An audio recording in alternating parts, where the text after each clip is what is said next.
Strings of streetlights, even stoplights, twinkle bright red and green, as the shepherds run home with their treasures. Oh, hey, you came back. Oh, great to see you. Oh my gosh. Anyway, if you're watching this, you know me, you, the Christmas tree. It means that you are watching part 3 of what would have been a 3.5-hour video that I split into 3 parts. Congratulations on making it to the end. Well, anyway, I hope you enjoy. Let's finish this.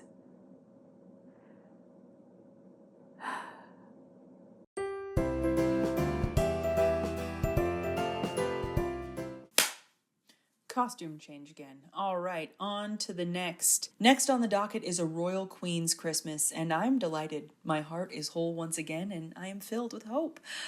This one was so nice. It was no one royal holiday, but it had those fun, fresh elements that broke tradition and made it stand out from the crowd.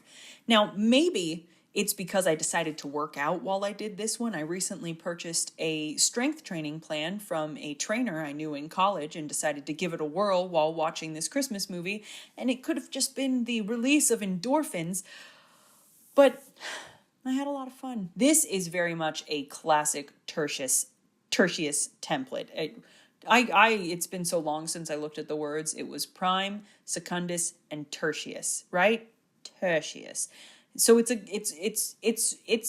classic Tertius, okay? The story follows Dee Dee, a veteran lady soldier who worked in a canine unit and made sure that all of the dogs got to go home with the soldiers they served with. Her dog's name is the General, and he was very cute and very sweet. She lives in Queens, and she has her whole life. She's got her very tight-knit family, all of whom have thicker New York accents than she does, and she works at her cousin's bakery. And she meets Prince Colin of Exeter and it's just Exeter, the country, which sounds that's somehow tied to Britain in the real world, but this was not the British Exeter in any way. It was just the country of Exeter. I do not know enough about the British monarchy to say with any kind of certainty whether or not Exeter is part of it, okay? I have enough going on with America's history. Sorry. My apologies. I'm just doing my best. I'm just one spunky American woman, okay? Anyway, she bumps into Prince Colin of Exeter as she's bringing a selection of pastries for the head chef to taste. Yes, the pastries are for an event, but she works at a bakery and nothing else is her responsibility. Heck, even the pastries themselves are her cousin's problem. She is just delivering the pastries so her cousin might get hired to bake pastries for the Christmas ball, okay? This is not event planning. It's just tangentially event related. But anyway, to pay her back for crushing the pastries, he agrees to fill in playing piano for the children's choir she helps run, and the two hit it off, bopping around Queens, doing a bunch of fun Christmas-tivities, and falling in love. Of course, she doesn't know he's a prince. His family is pushing him to give up music and take over the throne, which he can't do until he's married, and so they want him to marry Lady Adriana, who he does not love. But the royal cat does eventually get out of the royal bag, and everyone finds out, and Dee Dee is hurt because he lied to her and because he seems to be in a relationship with another woman. But just as all seems lost at the Christmas ball, his parents give their blessing for him to pursue Dee Dee and his dreams, even if that means giving up the throne. That is not decided either way. He's not for sure giving up the throne, but they support him if he wants to, which is, you don't often see in these. They were kind of joking that, the cousin Leo's always gunning for the throne, but, hey, it's nice that they're supportive. And I'm pretty sure the dad is the guy from Hot Frosty who was married to the woman who owned the thrift store. And I saw a TikTok where someone was like, the sexy Jack Frost movie, I have a theory on it and it never gets confirmed and it probably doesn't matter to anybody, but it matters to me. The shopkeeper that has the clothing store, her husband, I think he's also a snowman that was turned into a man because he acts so weird. And the way that they talk about oh, you'll find your love out in the cold. I think that they're the ones that made the snowman. They're his dad, mom and dad. Okay, they made the snowman. They sculpted him and then gave her the scarf so she would turn him into a man. Because who works on a sculpture that intricate, an ice sculpture that intricate, and then doesn't care that it disappears? If that sculpture, if I worked on that sculpture and it disappeared, I would be so pissed. I would not stop talking about that. And nobody ever mentions that the sculpture has disappeared. And I know no one's probably thinking that much about this, but I am, and it's really bothering me that it's never confirmed. And if that's the case, it makes the movie make a million times more sense. But I've seen Hot Frosty twice now, and there's nothing other than that TikToker's delightful insight to make that make sense. Because there's really, she does smile at her husband when she gives the scarf away, which could mean that they're both in on the plan. But that would have made Hot Frosty a million times better than it actually was. But alas, I think that it's just conjecture. But I wish it was true. I wish it was. And he's the king in this movie. Anyway, so he rushes to where Dee Dee's family is doing one of their favorite Christmas traditions, which is a Christmas Eve countdown, where everybody in the neighborhood gathers around this big, beautifully decorated tree. And for those who yearn for love, if you were to hang an ornament that was special to you on this special Christmas wishing tree, close your eyes and wish for true love. When you open your eyes, if you are looking at the person you love and they're looking back at you, then you'll be together forever. Very cute, very sweet. Earlier in the movie, the two of them had discussed that they both had lucky ornaments that they always like to keep with them. They were both Christmas ornaments that looked like little pianos, and they were both given to them by their respective grandfathers. When she's alone at the Christmas countdown, she decides, just for the heck of it, just in case, to close her eyes and make a wish. And when she opens them, Colin is standing in front of her. Like, he rushed all this way so he could get there right at midnight and stand in front of her. They look at each other and they both hang piano ornaments on the tree, and then they Christmas kiss, and they might start doing a music program at the elementary school together. And it was cute. It was cute, and I liked it, and I just had a nice time. And the death toll was 0.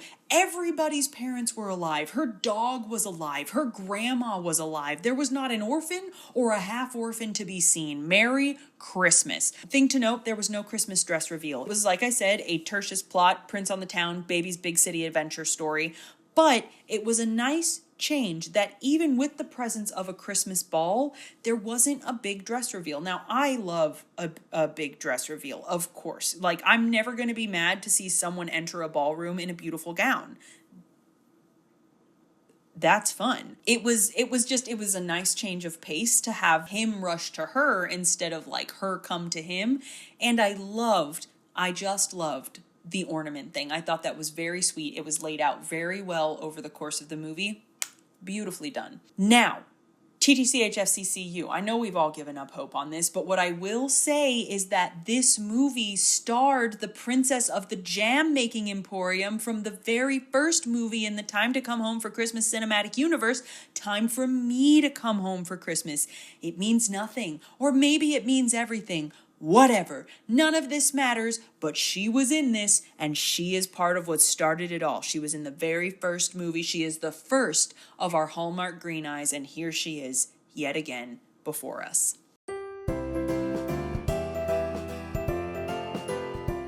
All right.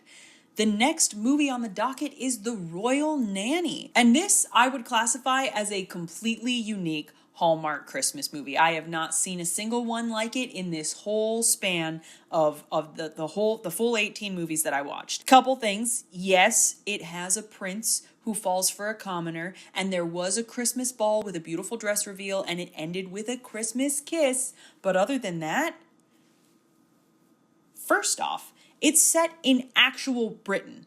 It is actually set in London, in old London town, in Britain that exists in our world, and it follows a member of MI5 who goes undercover as a royal nanny to protect the son and daughter of the crown princess, Princess Rose, and after the danger increases, she also has to secretly protect the handsome Prince Colin. Yes, we've had 2 Prince Colins in a row, but one is from Exeter, the fake Exeter, and one is the British prince. We get some info dumps. She's got a really sad English nanny backstory, but I think the clip is too long for me to put without getting copyright struck. So please enjoy my voice acting skills. Or as the Royal Nanny. With all due respect, sir, I don't think I'm the best fit for this assignment. Explain yourself. I grew up in a children's home. I was never adopted. I never had a family of my own. I don't know the first thing about looking after children. I barely had a childhood of my own. And then she ends it by saying, I think that having me pose as these children's guardian is a non-starter, or something like that. And a host of Christmas activities, charades, Christmas shopping, reindeer games. But what I really liked about this one was nobody cares that she's the nanny. That class distinction is not an issue at all. It was just refreshing that not a single royal was like, you must choose someone from your own world. She's nice, but she's not a good fit. Nor were they like, you lied to us, you have to leave, before inevitably coming around. Nope, the crown princess was like, I like you, my brother likes you, my kids like you, and you saved my kid's life, your family. And the prince was like, was everything you told me a lie? And as she's like rescuing him from his kidnappers, and she's like, no, I didn't lie about who I was, I just lied about what I do. And he's like, okay, I trust you. And then she uncovers the plot twist of the century. She rescues the prince. Everyone gets home safe, including Princess Rose's husband, who was away with the Air Force. And then the king calls and personally invites her to spend Christmas with his family at Sandringham, which was her Christmas wish that she made, throwing a coin in the fountain with everybody. And then the prince and Claire Christmas kiss, and the movie ends by saying Happy Christmas on the screen. It was just such a fun, fresh plot, so unique, and look, even at the cover, it's like the James Bond gun barrel, but made with garland because she's a royal nanny secret spy. It just was so good.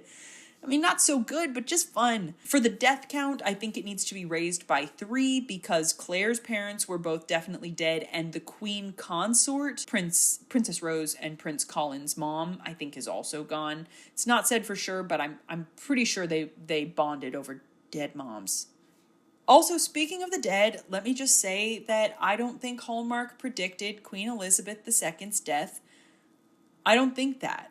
I don't think that Hallmark Movie Channel predicted the death.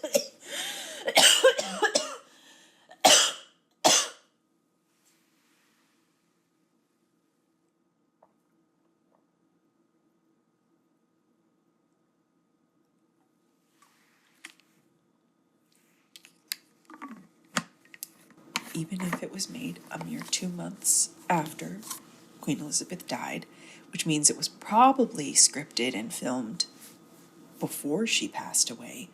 And even though the country is Britain and it's real Britain, not fake European nation, not a fake European nation, and it has a king, which we have now because Queen Elizabeth is dead, even though when this movie was being made, Queen Elizabeth was not dead.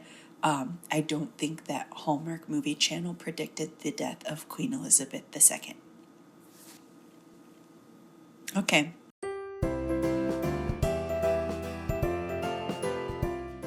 All right, that's recording. The fire is going. The fire is slowly dying. Oh, but my dear, we're still goodbye. All right, next we are moving on to Inventing the Christmas Prince.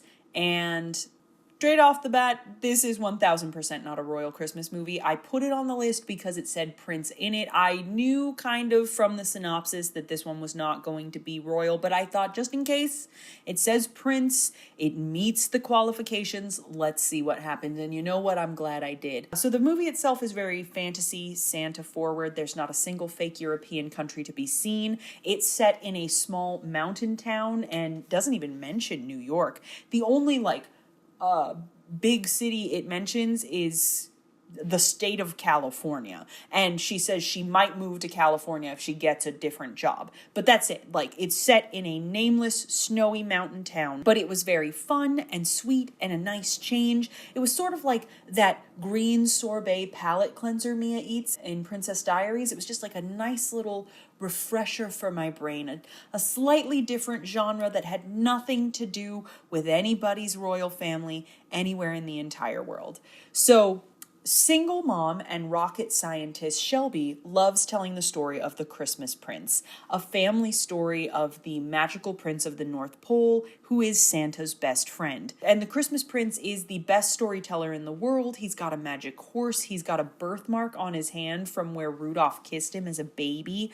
And every Christmas, the Christmas Prince will choose a boy or girl to be the Christmas king or queen, and he will grant them 12 Christmas wishes, one for each day leading to Christmas. Now, Shelby has a boss named Evan that everyone calls Captain Spock because he is emotionless and bad with people, and he announces that because they lost 2 employees, mainly due to his terrible management skills, everyone will have to work on Christmas. And this makes Shelby, just fills her with rage, and so she quits. But right after she quits, and as she's actively gathering her box of belongings, her daughter Grace runs in from the break room where she was waiting for her mom, and she sees that Evan has a mark on his hand that looks a lot like a reindeer's nose print, and is convinced that this dude is the Christmas Prince, and he's finally going to make her the Christmas Queen and grant her her Christmas wishes. So because Shelby does not want to break her daughter's heart and doesn't actually have a backup job lined up,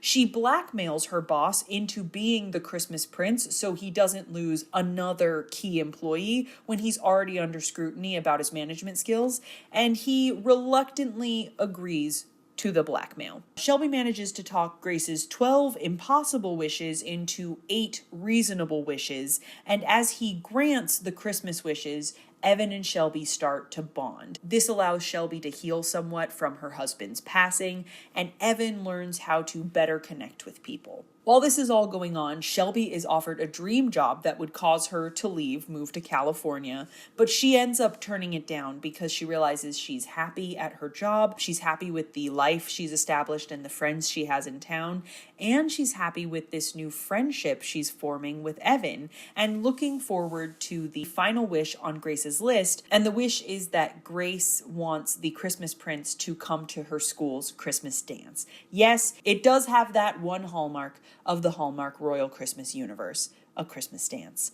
But just before the dance, mere hours before the music is set to play, Evan is informed that he needs to go before the board of directors, possibly concerning whether or not he's going to be keeping his job, even after all the strides he made with his employees, because ever since he has been hanging out with Shelby, he's been doing better, being a better boss, being more intentional, reaching out to people, asking them how they're doing. He made personalized Christmas gifts, and he's really upped his game and is changing the way he manages. It's wonderful to see. But even with all those changes, he is still being called before the board. And unfortunately, the board wants him to come at the exact time the Christmas dance is happening. So he tells Shelby that he can't make it, and Shelby has to convey that to Grace, which is the last thing she wants to do because she doesn't want another man breaking her daughter's heart by leaving. And even though it wasn't her husband's fault, he died, it was still a man breaking her daughter's heart by leaving. That's a distinction in the movie, and she didn't want that to happen a second time, especially not because she was the one who orchestrated the whole Christmas Prince nonsense to begin with. Just a reminder, this is real. So Shelby and Grace go to the dance, Evan goes to his meeting, and we find out that his strides to be a better manager have not gone unnoticed. Not only is his job secure, he is being promoted to a new project in which he will get to build the space probe that will fly to Saturn to see if Saturn's moons are inhabitable for human habitation. We're interested in exploring the habitability of Saturn's moons. They want to send people to live on Saturn's moons in this Christmas movie about a fake Christmas Prince who's Santa's best friend. Just want that to be established and laid out. They want to send us to Saturn's moons. Not even our own moon. Saturn's moons. We're skipping Mars. We're going all the way to Saturn's moons in this one. Listen, the space stuff is outrageous, but whatever. I just feel like, why would you throw that in? Whatever, it doesn't matter. Anyway, he's like, this is an amazing offer. Thank you so much. I'm so excited. I'm very happy to hear more about this later. But right now, I've got a date with the world's sweetest little girl and her beautiful mother. And he pieces out. And like up to this point, I'm going to be honest, I was a little checked out watching this movie because this was not a Royal Christmas movie. It was a palate cleanser. And I'm 14 movies deep at this point. And my brain, sometime around movie 9, it felt like someone cracked open the back of my skull and started shoving like cotton into the back of my head, and like my eyes felt misty, and it just seemed like I couldn't think, and I couldn't really see, and you know that feeling you get in like your chest and your stomach when it's just like you've been doing too much, like you've filled your brain with too much knowledge and your stomach feels sick, and it just like you just need to not think for a little while, but you can't not think. It's like when you're cramming for a test, except I was just watching Christmas movies. So at this point, I was a little bit checked out, right? I was 14 movies deep, and I just was not. I was like, this one isn't tied to anything. There's not even a mention of Europe. I can kind of just be at peace right now. But the ending got me. I don't know why that gets me every time. Oh my gosh, it gets me every time. The ending of this one got me. So Shelby leaves the dance briefly to tell Evan that she thinks he's a wonderful man and apologizes for getting angry at him. And she confesses that while she was scared of Grace getting hurt, she was also scared of herself getting hurt, but she thinks she might be falling in love with him. And as she says that, she hears him say, "Turn around." They sing a song. I hope I'm not too late. And when she turns around, he is in full prince regalia. It's the only Christmas suit reveal this far, and he looks just like a Christmas prince should. And he's recruited his sister and like Shelby's friend and co-worker to be footmen for the royal carriage that he managed to procure from somewhere. And Grace comes out and sees him, and she's like in awe of him in his full prince suit, and he gives her a crown, and like the music was perfect, and I legit got teary, and it just felt sincere. And as they're driving, he pulls out a second tiara for Shelby, and they Christmas kiss, and it was actually beautiful. Like, it was good. This one was a good one. I still think One Royal Holiday was my favorite, but this one, most of the movie was not grabbing me. The Saturn thing threw me. But when she turned around, and he went from a man who could not understand how to bond with people to dressing in full prince regalia just to make a little girl's Christmas better.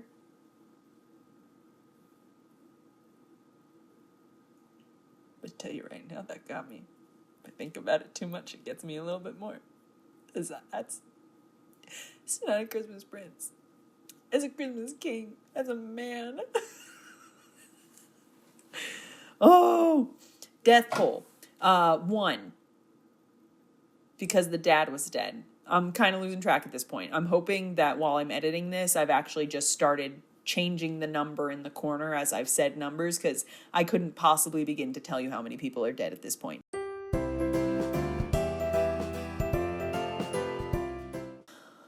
Oh. Now we move on to A Royal Corgi Christmas. It appears that every time I achieve any sort of genuine emotion while watching these movies, Hallmark punishes me for it, and I am forced to watch a movie that drags my soul through the deepest dregs of the human experience. Let me preface what I'm about to say by making it clear that I love dogs. I love to look at them. I love to pet them. I love when they curl up beside me on the bed or the couch. I love giving them snacks, and I love giving them kisses right here on their tiny little foreheads. I don't like dog movies. And this is because most dog movies delight in ripping my still beating heart out of my chest and eating it in front of me. But this is a Hallmark movie, okay? So I know nobody's going to make me watch a dog die in this movie. But somehow, and I don't know how, watching a cheerful dog movie is worse. Okay, not worse, actually, when I think about it. when I think about watching my dog Skip at age 6 and waking from a dead sleep to go tell my mother that the dog died in the movie because it upset me to the point of sleeplessness. Or, thinking of Marley and Me when I got one shot of Marley with white fur on his face, and it reminded me of my dog Yeller, who looked exactly like Marley, and he had gotten old and gotten white fur on his face before he died. And I cried for the last 30 minutes of that movie to the point where people in the living room were looking at me concerned, and I had mascara down to like my chin. So when I think about that, watching a Royal Corgi Christmas was not worse than that. But it filled me with the same rage that A Christmas Carousel did. And I think it's because the whole plot hinges on the idea that this tiny little cute corgi is completely out of control, okay? And it's not. It's not. I could not suspend my disbelief. It is a very well-trained, adorable little dog, and nothing it does is that outlandish. And people are treating it like it is like the country is going to fall apart because of this dog. So, Playboy Prince Edmund, who looks almost identical to John Heater, so basically just a Hallmark version of Napoleon Dynamite, buys his mom, the Hallmark version of Sue Sylvester, a corgi. But the corgi is outrageously untrained because sometimes the corgi tugs gently on his lead. And then one time he tugged on a tablecloth to get some ham. And sure, that wasn't great. It made all the food fall off the table. Not great behavior for a dog. I completely understand why someone would be like, oh no, we got to do something about this. Like maybe get the dog away from the table. But here's the thing. There was about 18 to 20 capable adults standing in a 3-foot radius, any of whom could have stopped the dog when they noticed it was tugging on the tablecloth, including the prince. They're in this scene, and I think this is part of what was making me so mad. The dog is at one end of the table, gently tugging on the tablecloth. It's a corgi, okay? So not a lot of strength or power, really. It could have been stopped. It's a small dog. And the prince is standing at the other end of the table. And he notices that the corgi is tugging on the tablecloth, and the camera cuts to him noticing, right? So it goes corgi tugging, prince noticing. Then it cuts to the corgi tugging. Then it cuts to the prince being like, oh no, I think the dog's doing something. Then it cuts to the corgi tugging again. Then it cuts to him kind of trying to step around someone to get to the corgi. And then it cuts to the corgi tugging hard enough that the food falls off. Like it's like a maybe like a 7 to 10 foot table.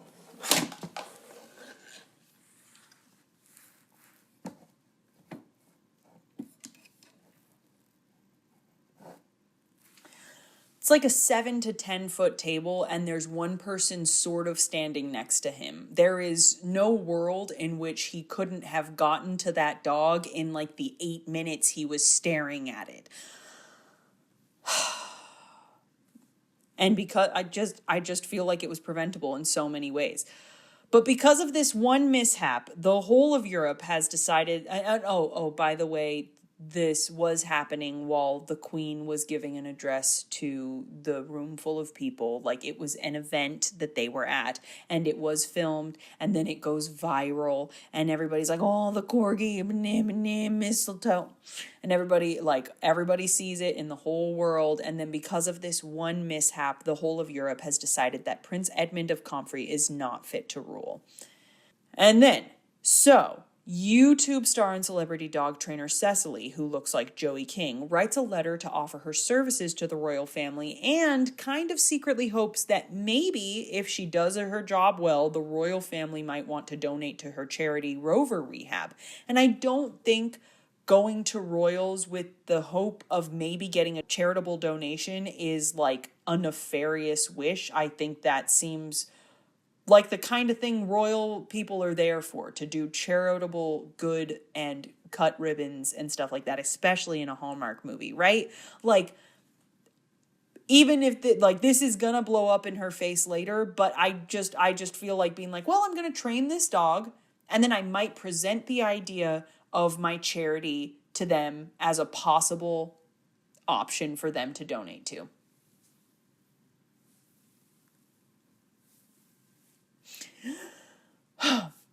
But she writes the letter, the royal family receives the letter, and they're like, sure, yeah, whatever. Have the best-selling author of Dogma, A Guide on Dog Training, YouTube star and celebrity dog trainer Cecily come out and train this insane corgi. Sure, yeah, whatever. And then it cuts to the corgi just sort of sitting there. So Joey King and Napoleon Dynamite meet and make eye contact and sparks fly, but of course they don't act like they like each other right away, and she has 2 weeks to train this corgi before the Christmas ball, because there's always and forever only 2 weeks before the Christmas ball. And if you're wondering if they plan an event, they sure do. Thank the Lord it doesn't take up much of the runtime, but the Corgi Derby race / charity betting ring raises enough money to send about 1 million orphans to college. So, huzzah. Anyway, it's just really nice to see, because after all the ways Prince Edmund has disappointed us and his gross misconduct of letting his untrained dog near a spiral cut ham, it looks like he's going to make a wonderful king. And the dog hops up and puts both his paws on, one paw on Cecily and one paw on Edmund. And she's like, oh, I think he thinks we're both his person. And Cecily is deeply concerned about breaking this poor dog's heart, because, they've known each other 2 weeks. And I mean, the dog will probably be like, oh, where's my buddy? But my home is here in this palace, and half the people I love are here, and we'll eventually be fine. And so I think she's overacting a little bit. And I say this as someone who loves dogs. I talk to my cat in full sentences, because on the off chance she can understand me. So I just want you to know that I am somebody who loves and adores pets and their small little sweet selves. And I think if even I am having this reaction to it, that it just is a stupid movie. Anyway, Cecily is deeply concerned about breaking this dog's heart and doesn't know what to do about this impossible situation. Meanwhile, Edmund is wrestling with the idea that maybe he doesn't want to be king at all. Edmund's charming sister Victoria, who has been a perfect royal all her life, who loves her people, who would make a wonderful queen, is secretly dating the royal corgi wrangler, who in any other movie would have killed people. In any other movie than this one right here, the royal corgi wrangler would have committed murder on multiple occasions. He would have ended people's lives. He would have murdered people on screen. His whole arc...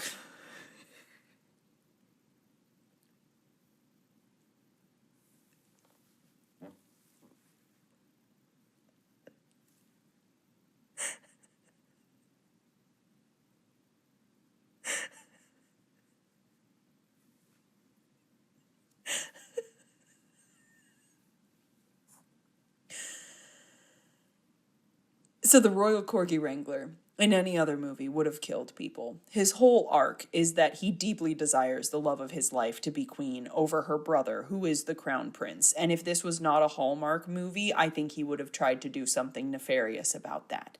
But anyway, Cecily and Prince Edmund train this very cute dog as if the fate of this fake European nation depends on it, and then the prince and Cecily dance at the Christmas Eve ball, and Sue Sylvester decides to listen to her son and makes Victoria queen, but none of this happens before Victoria's Machiavellian corgi wrangler boyfriend reveals that Cecily's manager gave her a binder that had information on the prince's likes and dislikes to sort of better inform her as she asks for charitable donations to Rover Rehab. A binder which she never read, by the way.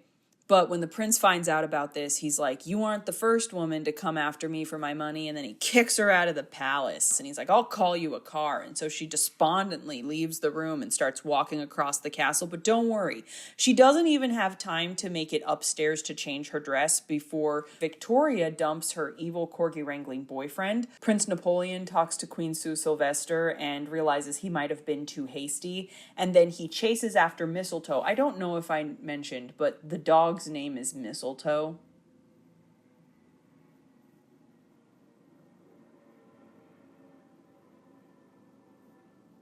They named the corgi Mistletoe. So he chases Mistletoe out of the room, and I think he goes maybe down the hallway a little bit to the room directly adjacent to the room where everybody's in. And there she is, still in her ball gown, because it's been maybe 4 to 6 minutes, 8 tops. The sun has not moved 1 inch across the sky. Like, time has not really passed, actually, before he's like, forgive me. And she's like, of course, your majesty, and congrats on becoming king. And he's like, I won't be king. My sister's going to be queen. Let's move to New York and eat pizza together with our corgi, Mistletoe. Because don't worry, even though there was never an establishing shot of the New York City's snowy skyline, Cecily did make sure to let us know that she worked in a Brooklyn pizza shop when she was in high school, and that nothing is better than a New York slice. Nothing like a good New York slice.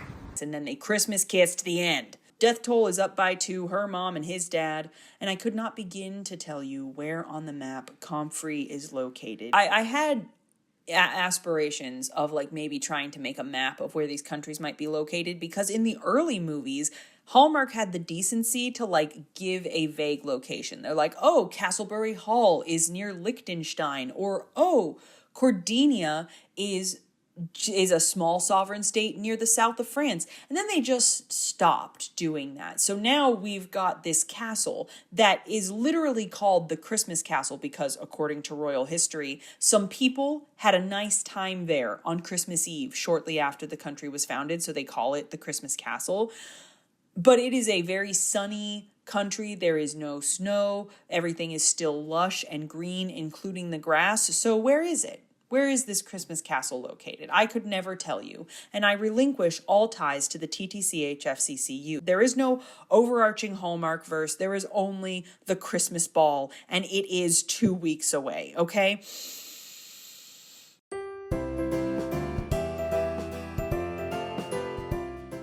Next, we have a royal Christmas crush.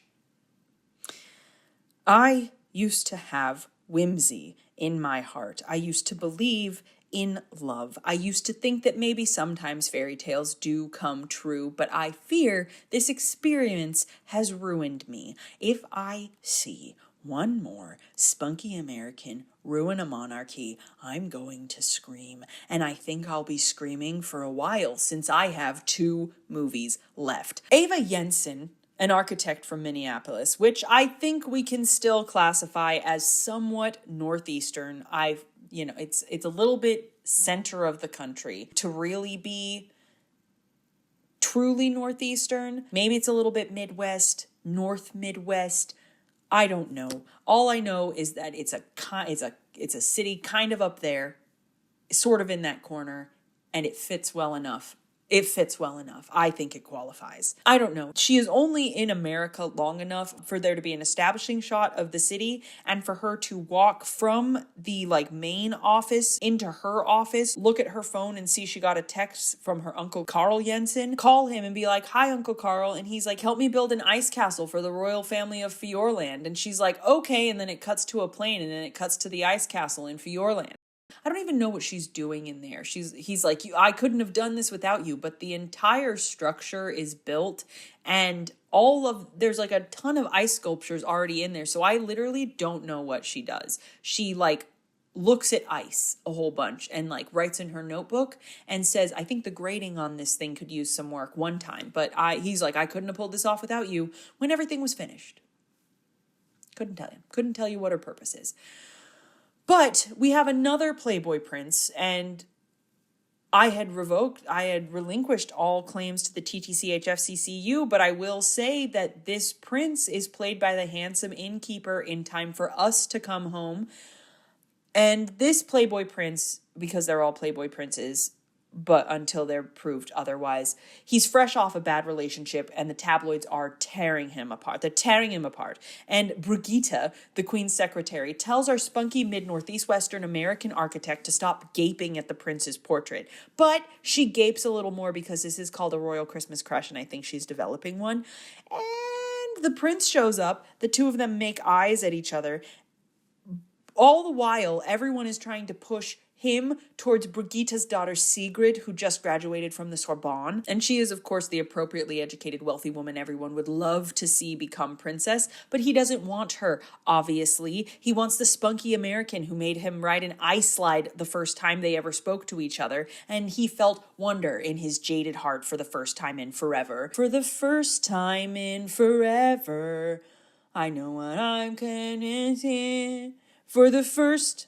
So they meet, they talk, they like each other a little bit, and then Brigitte tries to put Eva Jensen on a project that will keep her out of the prince's hair for the rest of their trip. But she wants her to make housing for the royal pooches, who all have names like Bjork. But the prince tells the queen, hey, let's not bring the royal dogs here. So all of a sudden, she doesn't have this bonus project, and her schedule is a lot freer. So he's like, you want to go on a sleigh ride with me? And she's like, okay, I'll go on a sleigh ride with you. And he has an important state dinner that he blows off to go on the sleigh ride with Ava. And their destination is a cabin in the woods where they're alone. And they stay deep into the night, late enough that they can see the northern lights, and like long enough for her to like take out her sketchbook and start sketching, and him to come out, and he's not in his jacket anymore. He's just in like his little cable knit sweater. And he's like, what are you doing? And she's like, oh, I'm working on my like affordable housing for like disenfranchised people, which is great. I'm not making fun of affordable housing for disenfranchised people. I'm just sick and tired of these movies. Okay. But here's my thing. She's sketching in her architect journal. Like, they've been at this cabin by themselves for hours and hours. And the guy who like rode in the sleigh with them, he's nowhere to be seen. And I don't know what their activity is in this cabin other than just like being together. And this sort of scandalous intimacy is something ne'er before seen in a Hallmark Christmas movie. There is always like servants walking around or like giant open spaces. Maybe Christmas, my dear, doesn't come from a store. Maybe Christmas, perhaps, means a little bit more. I'm really sorry about my eye. I just feel like it's probably distressing for everybody who has to see it. So I'm going to try and just make eye contact with this here. The point I'm trying to make is this sort of scandalous intimacy is something ne'er before seen in a Hallmark Christmas movie. Now, they don't spend the night, of course, but I was thinking, it seemed like maybe they were going to. They just stay long enough for them to like admire the northern lights, and then he drives her back. But as they're parting ways, she offers to help him write his address to the nation the next day. So they spend the whole next day together. And when he's like, oh gosh, my back hurts, she's like, you seem stressed. You should relax. I hear there's a hot tub. A hot tub? A hot tub. And then they cut to them sitting in the hot tub. I'm sorry. What sort of HBO show is this? What kind of rated R trash and garbage is in my good Hallmark Royal Hallmark Christmas movie? What if a hot tub and a night cabin? What if a child?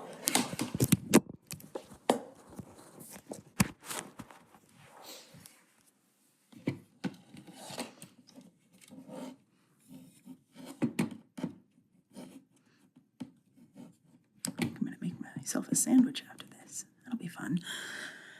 What if a child walked in? And then the butler was like, I'm going to Google Eva Jensen and see what there is to see. And what there is to see is that she was affianced to a swindler and a thief who's now in jail. And Brigitte leaks this information to the press. The prince is like, she couldn't have had a part in his crimes. She's no crook. But by the time he tries to find her, she's already been kicked out of the castle. And then he has her car redirected to a house instead of the airport. And she's wandering the house going like, hello, I need to get to the airport. And he's like, hello, I'm here. I love you. Come to the Christmas ball with me, because of course there's a Christmas ball. And she's like, I can't. We could never work. And she gets on the plane. And then he's sad. And the butler is like, I'm so sorry. And I'm sorry about all the drama. I found another file that said she was acquitted. And no one was more surprised than her at his crime. So she's totally innocent. And she seems like a great lady. And the prince is like, oh, alas. And then Ava shows up to the ball anyway because she somehow managed to sweet talk the pilot into turning the plane around so that she could get there in time for the ball. I made a mistake. Luckily, the pilots were kind enough to turn back around. And then Brigitte felt bad and gave her address. And then there was also like this guy who throughout the movie had been taking pictures of them. And the prince at one point is like, if you release those photos, I'm going to have to escort you off the property. And he's like, sorry, dude, I'm just trying to feed my family. And then they kind of like feel bad for him. So during the Christmas ball, they walk up to him and they're like, hey, we want a picture of us. We're now official. And the guy's like, thank you. And he takes the picture and they're like, have a blessed Christmas with your family. I'm like, yeah, that's all fine. But like, and then they Christmas kiss, the end. So, the death toll, I couldn't possibly tell you because I don't think her parents are even mentioned. I might be wrong though, and the king and queen are still alive. And here's something to note. Cast people who are the right age. Now, I say this next part with only kindness in my heart. Everyone in the movie is obviously very attractive and good-looking film and television actors, okay? Okay? This is nothing on their looks. This is nothing on their age. This is nothing about anything. This is just the fact that they cast a 39-year-old as the prince, which is fine. You could have a 39-year-old prince. Some people don't get married by 39. It's fine. That's fine. That's fine. That's fine. What's not fine is that the king is 43. The royal family looks like they are all on their way to the same high school reunion. The prince looks like the same age as both of his parents. And they're like, son, you can't blah, blah, blah. And he's like, oh, mama. And it's like, that's a man. That is three adults having a conversation. Have that guy be prince, sure. But have the decency to cast people who weren't in kindergarten when he was in preschool as his parents, okay? Anyway, TTCHFCCU, this dude was in it. What does it mean? What does any of this mean? There's no meaning. There's only tinsel and snow and little corgis named Mistletoe.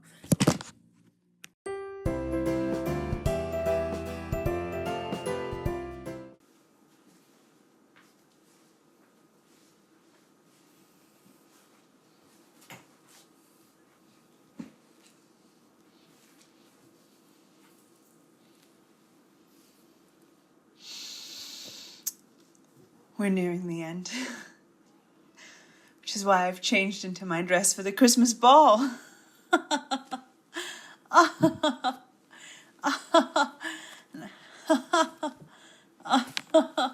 Wonderful. Oh.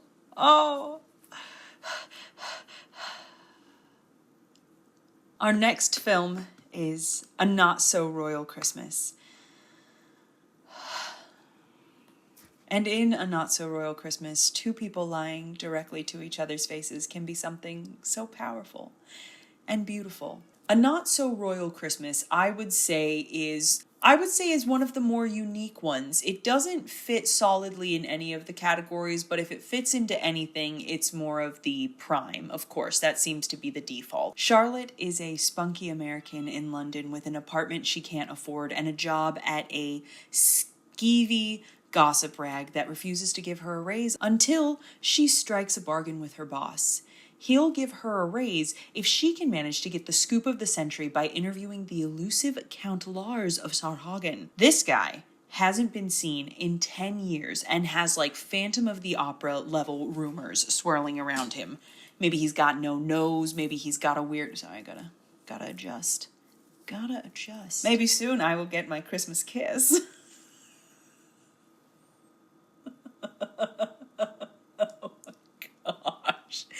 Okay, so whatever's going on, she's convinced that she can swing this interview where nobody else has been able to. And her boss is like, you know what? Go ahead. If you can do this, I'll give you a raise. So she goes to Norden, where Count Lars of Sarhagen lives, and she sneaks into the house on a house tour, finds a man in the Count's private drawing room holding the Count's medallion, and who looks kind of like the Count aged 10 years from the last known photo of him, and she snaps a picture of his face, and she says, hey, I'm gonna post this unless you agree to interview. If I post this, you'll no longer be the unseen Count. You'll be seen and you'll be a public figure again. So she says this to both the Count and to the Count's advisor, and reluctantly they agree to give the interview. Except that guy that she snapped a picture of is not actually the Count. He is a man named Adam Peterson, who is a seasonal groundskeeper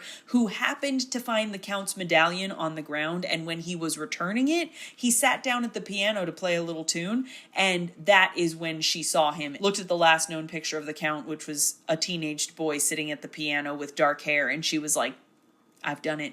I've done what no one else can do. So this seasonal gardener is only in town for Christmas, and he thinks he's in real trouble. But the thing is, the real Count, the actual Count Lars of Sarhagen, abdicated his family seat 10 years ago to elope with an American woman he met on spring break in Daytona Beach. This has got to be something that happens in one of those spring Hallmark Royal movies that I've never seen. And see, what Charlotte did was she lied and said she worked for a reputable magazine instead of the gossip rag that she works at. So the city council, who's been perpetrating this ruse that the Count's a recluse and not just a man living in Florida now, say, you know what, let's go with it. Let's give the reporter her scoop. She'll do an interview. We'll say no pictures are allowed, but fresh news of the Count might boost tourism and bring some help into the economy, which has been dwindling the longer that the Count goes unseen. So the two of them perform a variety of Christmas activities, of course, while she's performing this interview. But her boss follows her to town when he hears the news that she's got the scoop, and he leaks a photo of Adam acting as the Count. And this leaked photo ends up ruining everybody's plans, because now that people think they know what the Count looks like, it means Adam is technically a public figure and the Count is a public figure again. And this causes a domino effect where the King of Norden calls Adam and asks him to actually step in as the Count, since there's literally no other relatives or heirs who can be given the title. And Adam's like, you know what? Sure. Yeah. As long as I can give up this ruse early January, because I've got like a job at a reindeer farm I want to do. And as long as we import, oh gosh, this is so boring what I'm saying, isn't it? He's like, you know what? Sure. As long as I can be done with this fake Count gig by early January, I've got a job at a reindeer farm that I'm very excited about. And as long as we decide to use local artisans and chefs and craftsmen for the Yule Ball instead of importing everything like we do every year. And the Yule Ball should be open to the public. And he says this because he's a man of the people.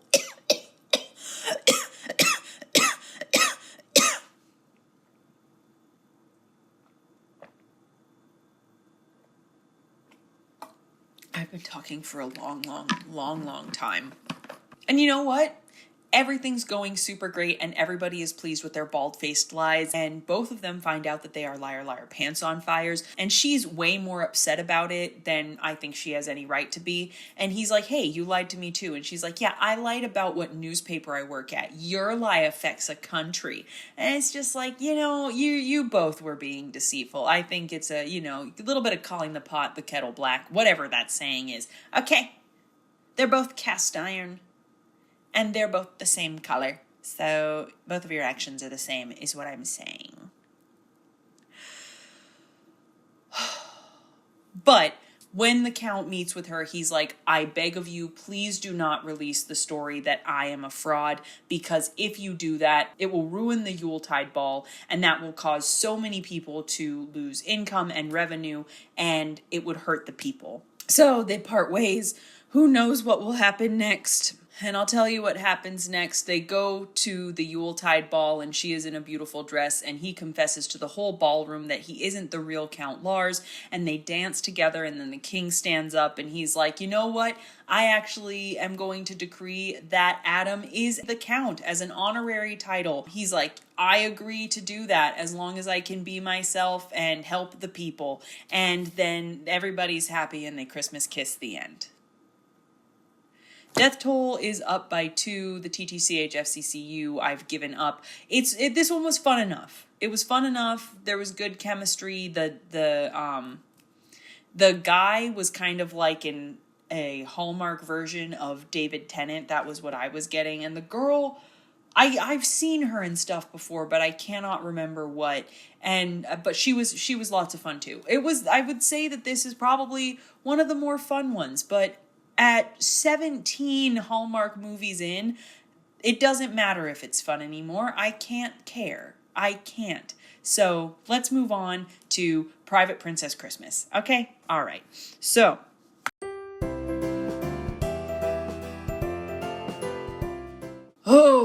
Private Princess Christmas is actually a brand new, never before seen, came out on December 6th, and I am filming this on December 8th, new Hallmark Royal Christmas movie. What a treat.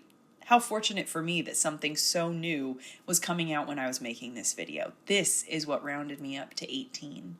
How exciting. So here's the synopsis. A very spoiled princess who doesn't understand her duty and responsibilities to her nation gets sent to a leadership training boot camp in Colorado, where her handsome commanding officer teaches her what it means to be responsible, and she teaches him to let go and enjoy life and enjoy Christmas.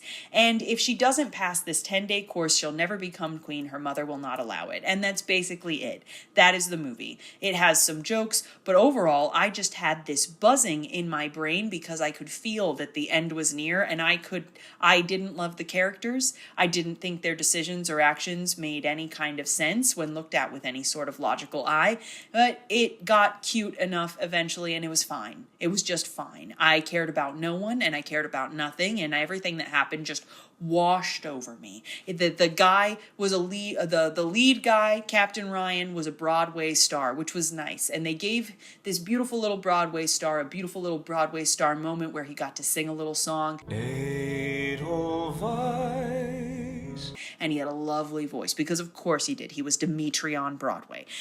Anyway, the princess confronts her grief over her father's passing, then confronts her mother for refusing to face her own grief, and the princess grows as a person, and she and the captain fall in love, even though he fails her out of the program because she snuck a phone in and lied to her commanding officer. But then she fixes her mistakes, and she cooks dinner for a veterans center, and the commanding officer / love of her life graduates her with the rest of the cadets, and the cadets are a mixed bag of random rich people, a sportsman from a professional sports team, a billionaire's daughter, a crypto bro who swindled millions out of people. And Princess Violet gets to wear a pretty dress. He wears his handsome military suit. And then at the end, they're sitting on a bench that has emotional significance to the both of them. And he's like, hey, guess what? I love you. And also, I just found out that there is an open position for a trainer in the Wingravian military. And then they Christmas kiss the end. Oh my gosh, I did it. I did it. Death toll up by 1. Not a single thing to connect it to the TTCHFCCU. I finished. I did it. I have taken myself to the brink of what the human mind is capable of. The things I've seen. The tinsel. The garland. Christmas trees. The sheer number of Christmas trees I've seen in the past 144 hours would turn your mind into Christmas pudding. It would melt your soul into a cup of Christmas cheer. I have seen more Christmas-themed soirees than you could even possibly conceive of. I've seen more Christmas finery than even the finest of designers. I cannot begin to comprehend the number of bulbs, or lights, or snowflakes that have crossed my mind, my eyes, my path. About halfway through this endeavor, somebody broke open a hole in the back of my skull and started filling the space where my brain once lived with a tiny little Douglas fir tree, perfectly freckled with incandescent lights, and then they just started shoving cotton and wrapping paper in through the back of my head until all of my brain was full of nothing except paper and Christmas wishes. My eyes have gone misty, and I have not been able to see for the past 4 days. All I know is the sound of jingle bells. All I can taste is peppermint. I do not know if I will ever be the person I was before this started. I am what my actions have made me. And I am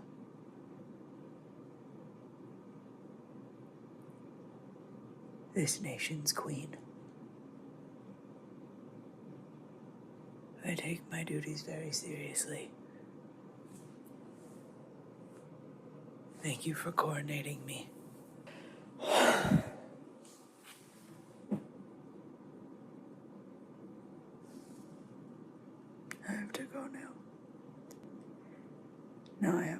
script and then film. But first, I think I need to go to sleep. Good night.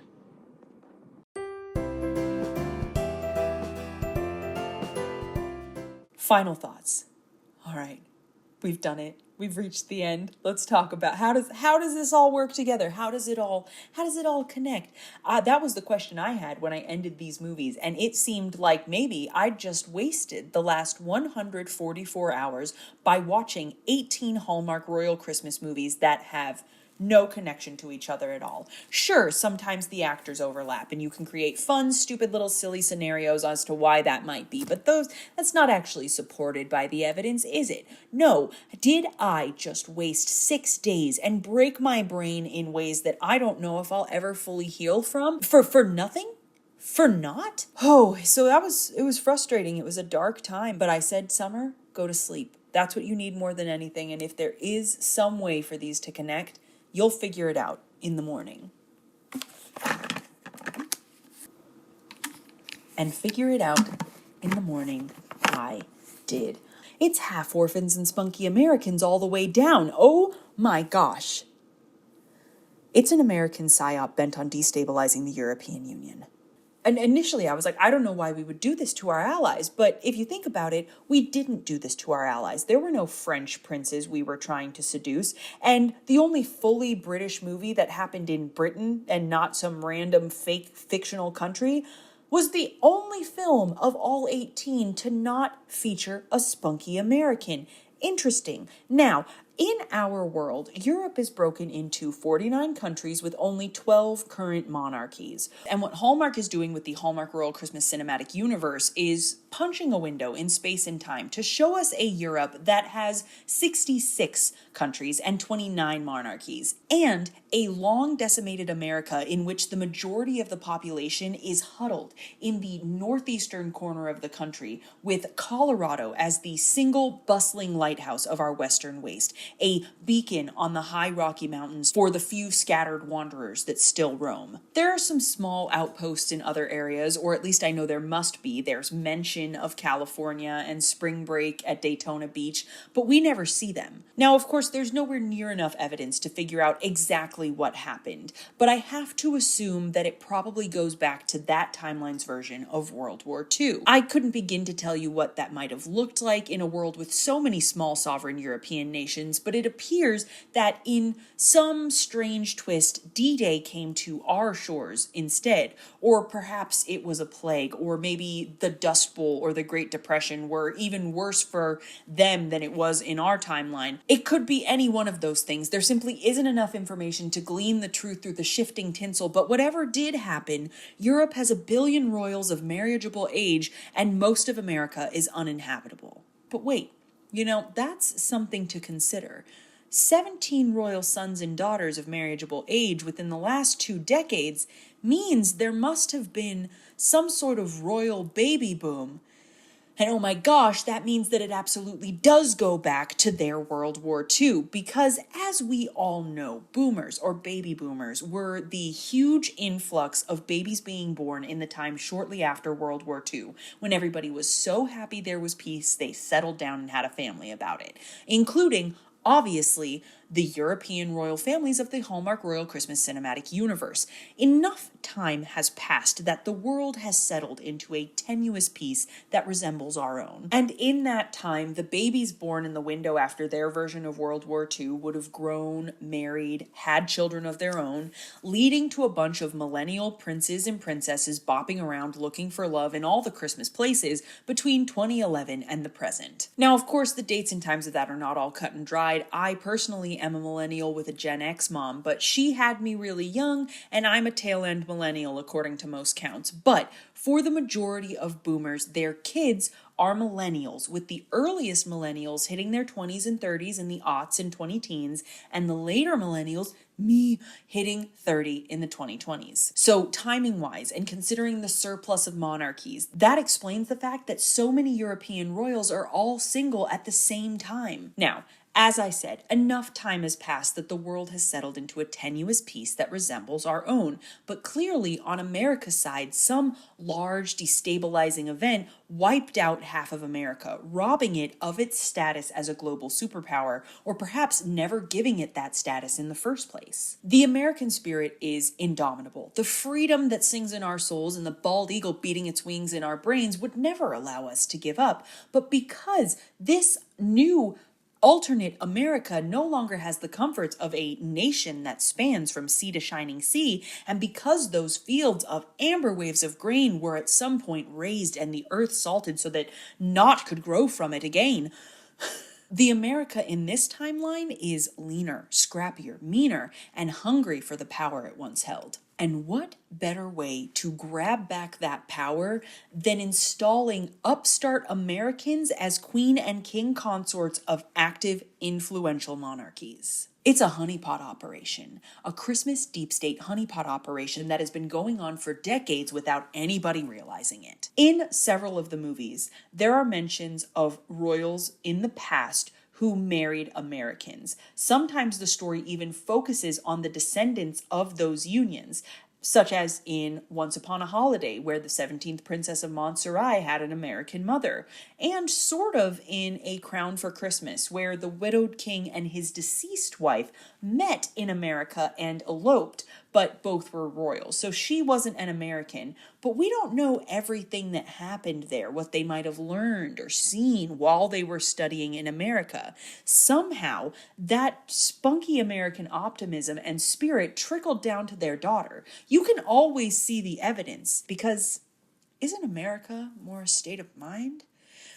An illustration to prove my point. In the royal family from Christmas in the Palace, where the king did not meet his dead wife in America, the princess is very shy and retiring and needs a lot of coaxing to be in the Christmas ice capades. Whereas Theodora, the daughter of King Maximilian and his wife, who he met in America, is constantly playing pranks, is very outspoken, is willing to stand for what she believes in and try and take action to get what she wants. You can always tell when that spunky American spirit has taken root inside the European heart.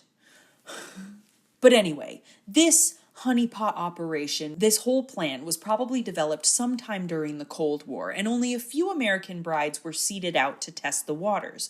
But when those early trials proved successful, the CIA started training Christmas sleeper agents whose only goal in life, and this is a goal buried so deep in their subconscious that they couldn't see it past their dreams of being bakers or art teachers or designers or event planners, was to meet and marry a royal. Why do you think so many of these down-to-earth Americans were orphans or half-orphans? It's because they didn't have people to watch over them, which would make it easier for them to disappear into some random European monarchy. Or maybe the whole American school system was a subtle training ground so that any American boy or girl, given the right circumstances, could beguile a king or prince or princess into matrimony. And maybe whatever decimated the country is the cause for all those early parental deaths. And maybe the CIA knows that Christmas is often a time when dignitaries visit each other to celebrate their nation's bonds and ceremonies of peace. So every good American boy and girl is trained to honor Christmas in their heart and try to keep it all the year, so that when they meet a royal at Christmas time or any time else, that warmth and openness and the twinkle lights shining out from behind their eyes will remind the royal of joy and peace on earth. And what monarch doesn't want peace for its people? And of course, Christmas is unsurprisingly very commercialized in this, a series of 18 movies made by a greeting card company. It's all presents and cookies and holiday parties, and there's not a single mention of our Lord and Savior Jesus Christ's birth in any one of these. But you know what that is? That's a separation of church and state. When the government adopts a holiday to train a bunch of honeypots to seduce world leaders and extend American influence via holy matrimony, well, that just kind of distracts from the reason for the season, I'd say. And you know what? America's winning. The Hallmark Royal Cinematic Universe's America is winning. Its plan is working. 17 Americans are installed in current seats of European power as we speak, some with direct ties to the U.S. military, such as Dee Dee from A Royal Queen's Christmas or Captain Ryan from the final movie, the army guy from Private Princess Christmas who not only charmed the future queen, but plans on taking a position where he is training cadets in the Wingravian military. It's too big to do anything about now. All we can do is watch as the America of the Hallmark Royal Cinematic Universe rebuilds itself into the nation it once was. We can even see this plan succeeding in the Always Winter Never Christmas movies, such as A Royal New Year's Eve, A Royal Winter, and The Winter Princess, all of who fall in love with Americans. And there is a whole host of Royal Hallmark romances set at random times in the year that I haven't even touched that shows this goes even deeper. In A Winter Princess, somebody made a beautiful Google search page with tons of glorious details. Bless the person who did that. It shows other things that people have searched for, and it shows our actual British royal family, like Princess Kate and Meghan Markle and Prince Harry and Prince William, like they show up there, meaning that this ties to our world somehow, or at least there is a parallel British royal family. But if that's the case, that means that Hallmark predicted the death of Queen Elizabeth II. No, I don't know. I don't know what that connection means. I don't know what to make of it. I can't figure out everything on my own, okay? I'm doing the best I can. I am just one woman. Even in inventing the Christmas Prince, which has no actual royals or Europeans in it at all, it serves as the exception that proves the rule. It's still set in a small mountain town, probably in Colorado, we have to assume, the only state outside northeastern America that we see on screen as inhabited, and the happily ever after for the male lead, the Christmas Prince, is that he falls in love, gets a family, and he gets to win the space race for America by building the probe that will test the possibility of sustaining habitable human life on Saturn's moons. And that is because America's a state of mind, baby, and our reach will extend to the stars once the Christmas Prince and his bride take their rightful thrones on the yellow sands of Saturn's moon Titan. USA, USA, USA, USA. Anyway, if I watch one more spunky American woman destabilize the EU at Christmas, I'm going to need to be institutionalized, so I'm going to be done for now, okay? Merry Christmas. I hope you have a wonderful New Year, and Jesus loves you. Christmas kisses for you all.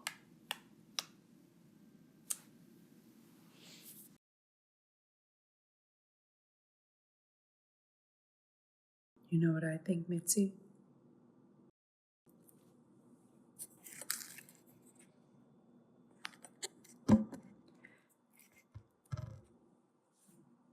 I think Hallmark should hire me to be in one of those movies as the girl who kissed the Christmas kiss.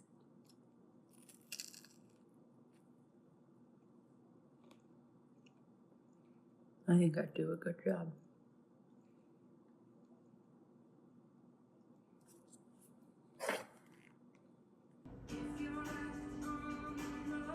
She